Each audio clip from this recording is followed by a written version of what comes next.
all yours. Wow, look at that. Hey, what about me? Try this one, partner. Looks like real. Sounds like real. They sure do. This ad is from 1967. It's for the Soundo Power M16 military and Western rifles, which were big hits for Mark's Toys during that Christmas season.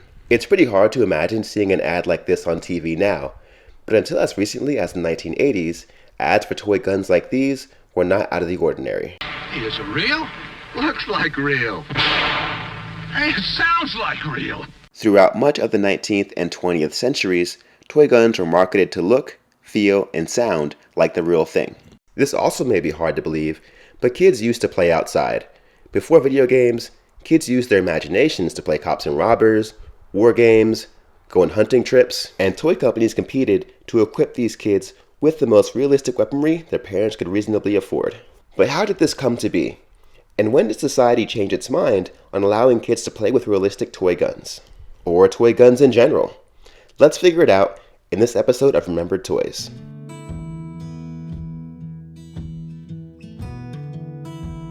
We'll begin in the 1860s, following the end of the American Civil War.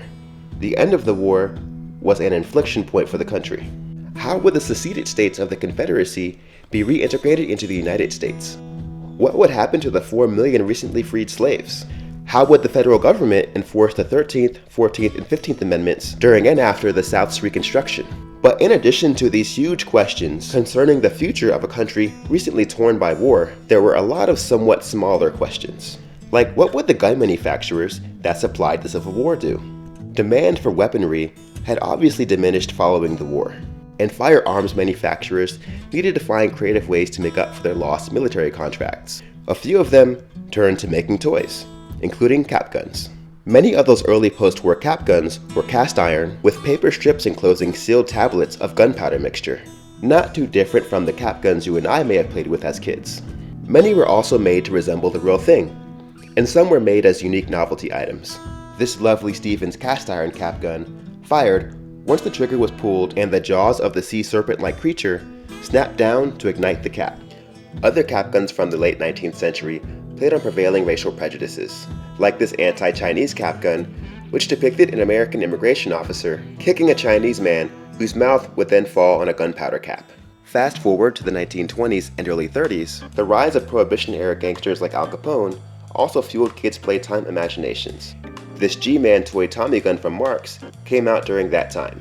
The wind-up toy was made from tin and featured lithographed illustrations of the gun's mechanics on the sides, bullet holes around the drum, and an image of the G-Man gun gangster. After you pulled the trigger, the gun would even emit sparks.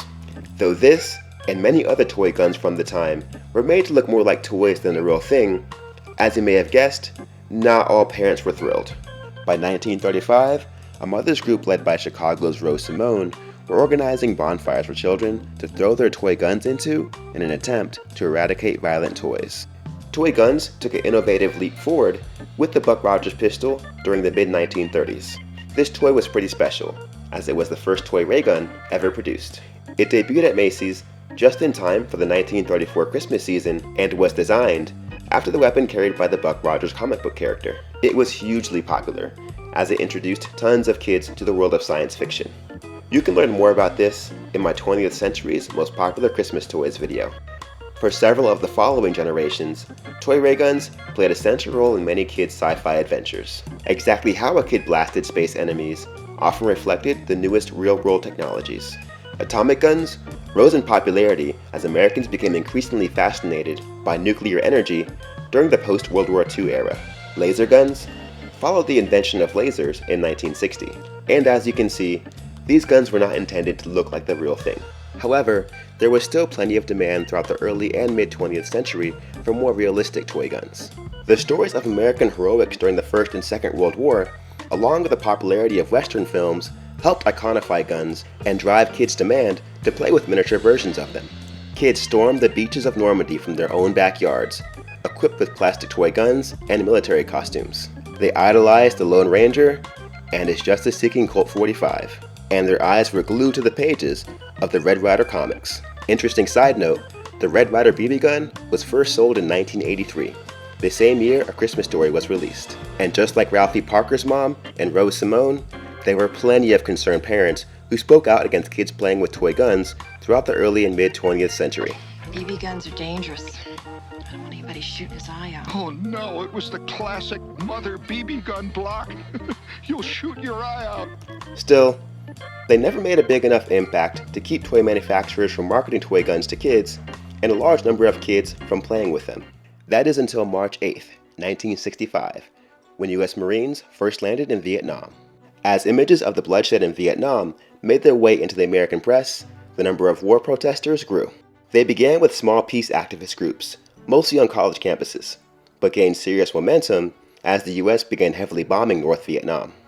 Protests peaked in 1968 after Vietnamese troops successfully carried out the Tet Offensive, which proved to Americans that the already lengthy war's end was nowhere in sight. By the time it ended in 1975, many Americans were exhausted by the idea of war. The Vietnam War had spanned 5 US presidencies. 3 million people were killed during the war, 58,000 of which were American. As anti-war sentiment grew among many Americans, so did their feelings against guns, and the idea of allowing kids to play with toy weapons. Major retailers felt the heat from parents, and backed away from selling and marketing toy gun products. Sales of other war toys, like G.I. Joe and Green Army Men, were also negatively impacted by the war. By the mid-1980s, new concerns about toy guns had risen. In 1987, a disturbed man brandishing a weapon interrupted a live news broadcast in Los Angeles. The man forced TV reporter Dave Horowitz to read a statement regarding space creatures and the CIA. The weapon was later determined to be a toy airsoft gun, and the incident led to Horowitz launching a campaign that resulted in legislation banning or regulating toy guns in California, New York, and 12 other states. The following year, in 1988, Congress responded to the incident by passing the U.S. federal toy gun law, which made it illegal to sell any look-alike firearm without a permanently affixed bright orange plug in the end of its muzzle. Over the years, we've also seen toy look-alike firearms be banned in vehicles and convenience stores in states across the country. Despite these efforts, toy gun incidents continue to occur, and the country continues to grapple with solutions.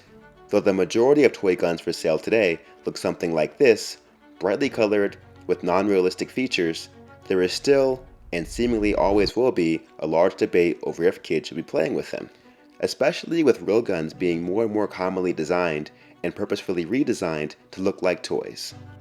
And we'll end things there. Thanks for watching the video. If you liked it, give it a like, and let me know what toys and games you want me to feature in future videos. See ya!